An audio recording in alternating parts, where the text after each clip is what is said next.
Bonsoir, bonsoir à toutes et à tous. Très heureux de vous retrouver en direct sur W9 pour cette affiche allée du troisième tour préliminaire de la Ligue des Champions. Le Panathinaikos reçoit l'Olympique de Marseille dans une ambiance magnifique ici dans ce stadio Apostolos Nikolaïdis à Athènes.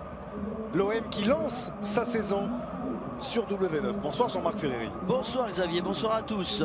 Jean-Marc, un grand plaisir de vous retrouver pour la première.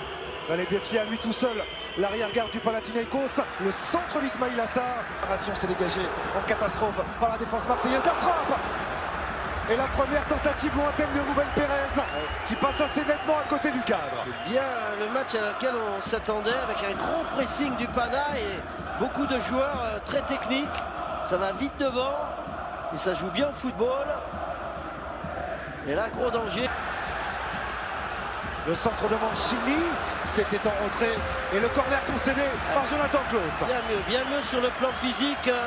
Superbe transversale de Geoffrey Kondogbia pour Renan Lodi. La qualité de centre dommage de Renan Lodi et le coup de tête qui est mal ajusté de Pierre-Emerick Aubameyang. Il était complètement esselé, bien démarqué. Le centre est excellent de la part de Lodi. Regardez le positionnement d'Aubameyang. Avantage laissé Verbic à l'entrée de la surface, accroché. Benjamin Verbic avec un coup franc idéalement placé en faveur du Panathinaikos et un nouveau carton jaune pour Léo Balerdi cette fois-ci. Avec une grosse accélération là, encore une fois. Ce sera pour le pied gauche de Magnusson, c'est contré par le mur. Deuxième chance avec Ruben Pérez. Ça a été touché par Spora. Ce sera au 5,50 m pour Paul Lopez. Mur olympien qui a été solide. C'est absolument pas disloqué, on va le revoir sur cette image. Regardez les quatre qui sautent en même temps. Parfait ce mur de... Assez difficile. Oh la faute. Oh la faute que semble réclamer Ismail Assar. On l'a donné la faute. Alors qu'il y a une faute au départ de l'action. On a empêché Ismail Assar de... Chercher à le déposer au second poteau. Voilà qui est fait. Et c'est dégagé Ndiaye. Ndiaye qui a pu se retourner, qui a vu l'appel d'Ismail Assar. Il est parti dans le dos. Naï qui peut déclencher. Il avait cherché la lucarne opposée, c'est ce qu'il souhaitait. En tout cas, Zilou Naï, ça manquait de puissance pour inquiéter Brignoli. C'est bien cette petite initiative de Naï. Avec ce ballon. Non plus, hein, c'est un latéral très frêle, ce Juan Carl. Et on n'ira pas plus loin, c'est la fin de ces 45 premières minutes. Sur ce score de 0-0 entre le Panathinaikos et l'Olympique de Marseille. Les Marseillais qui auront souffert, mais pas non plus. Pléthore d'occasions pour les Grecs. 0-0 plutôt logique au regard de cette première période. On se quitte quelques minutes et il est reparti Andras Sporar, poursuivi par Gigot. Il a du soutien avec Jurisic. Il a cherché à déclencher très vite Filip Jurisic. Malheureusement, la frappe manque de qualité. Et il cherchait aussi la faute d'un défenseur. Avec Ounaï. Ounaï qui a un petit peu d'espace. Ounaï qui peut frapper. C'est touché de la tête avec Jonathan Klaus. Derrière qui avait armé cette demi-volée. C'était parti très très fort. Et ça termine au-dessus. Ça, c'était un bon contre des Marseillais. Avec une belle frappe qui partait bien. Il a bien enroulé ce ballon, Ounaï. Et malheureusement, il y avait un défenseur du Pana sur la trajectoire de cette frappe.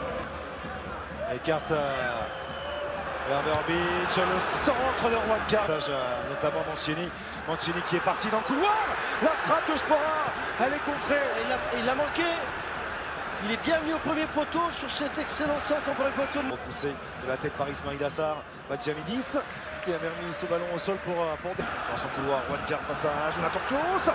Vilena qui laisse filer avec la frappe de Mancini. C'est au-dessus de la transversale, mais quel mouvement de la part du Panathinaikos, avec notamment l'inspiration de Vilena.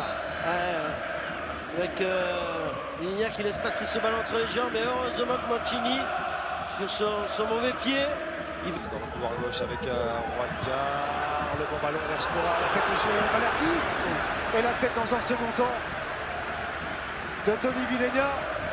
Heureusement que pour le moment, ils ne parviennent pas à trouver le cadre des joueurs du Panathinaikos. Ils ne sont pas très efficaces devant le but.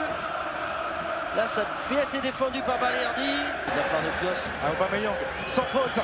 Il a pu contrôler ce ballon. Un grand pot qui va se lever. Il semblait bien en position de hors-jeu, Iliman Ndiaye, qui a manqué un tout petit peu de patience. Il y a une grosse faute non signalée par l'arbitre, monsieur. Le Pana nous laisse encore une fois une meilleure impression. Et le carton jaune, le deuxième pour Geoffrey Kondogbia, qui va quitter ses partenaires à la 65e minute. On avait évoqué ce premier carton jaune reçu très tôt dans ce match. Je vous l'avais dit, au bout de 3 minutes, il n'allait pas pouvoir défendre comme il le fait d'habitude. C'est son jeu de mettre beaucoup d'impact à Kondogbia.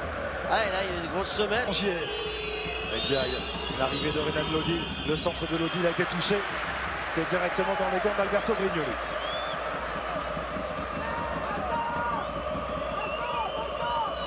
De nouveau vers Philippe Jurisic. Jurisic sur l'extérieur, le centre piqué. 5 minutes, Cherin avec Mladenovic. Le centre de Mladenovic. Oh, il était bon. Bernard. Sur le 1-2. Et une de recherché, ce sera un 1-2-3. Et Bernard qui est au bout et à la conclusion de ce superbe mouvement, de ce jeu en triangle. C'est l'international brésilien Bernard entré il y a quelques minutes qui permet au Panathinaikos de mener 1-0. Magnifique ce but avec ce 1-2 et à la conclusion Bernard qui était recherché et qui n'a pas tremblé face à Paul Lopez. Il était dans une position idéale. Mais au départ c'est un 1-2 d'école que vient de nous faire le Pana avec cette remise en première intention. On va voir tout ça. Regardez Bernard qui s'appuie. Remarquable ce qu'il vient de réaliser le milieu de terrain formé au FC Nantes. Muguet qui s'emmène ce ballon. Wilson. Mladenovic. Le centre de Mladenovic.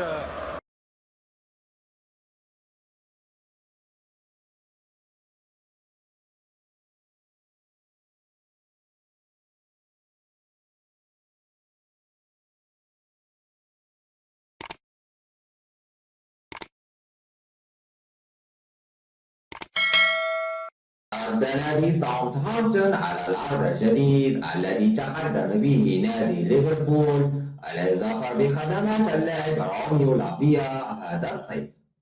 وأبدى ليفربول رغبته في الحصول على خدمات لاعب خط الوسط من صفوف ساوثهامبتون في موسم الانتقالات الصيفي الحالي. وسبق أن تقدم الريدز بعرضين لحسم صفقة صاحب 19 عاما، لكن تم رفضهما لانخفاض قيمتهما المالية. وفقا لشبكة سكاي سبورتس العالمية فإن ليفربول تقدم بعرض ثالث لضم لافيا مقابل حوالي 45 مليون جنيه استرليني.